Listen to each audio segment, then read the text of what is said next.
Have you ever experienced a moment in your life when you wished you would have listened to the advice that someone gave you? When I was in middle school, there was this girl that I really wanted to date.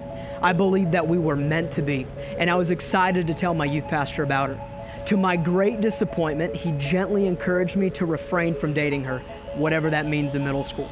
He pointed out that I wasn't mature enough to be in a relationship, and I didn't listen to his advice. To say that the relationship was a train wreck would be a vast understatement. It's important for us to recognize that the counsel God gives us today is often preparation for what He has for us tomorrow. Whether or not we listen to that counsel often determines the direction we go. Proverbs 19:20 says, "Listen to counsel and receive instruction, that you may be wise in your latter days." When I hear that verse, I almost immediately think about Jesus. Luke 2:46 says that Jesus decided to hang back in the temple to listen and ask questions in the midst of the teachers. Can we take a step back for a minute and consider how amazing this is?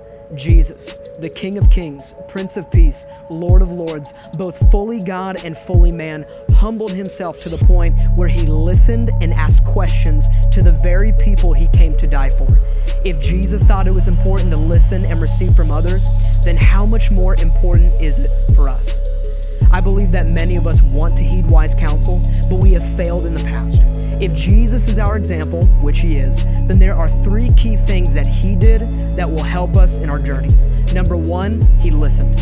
Jesus listened to the teachers, and we have been called to do the same.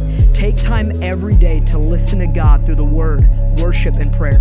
Take it another step by listening to the God-honoring people He has placed in your life. Whether it's a pastor, teacher, coach, boss, parent, or friend, listen to what they have to say and see if it lines up with God's Word. Number two, He asked.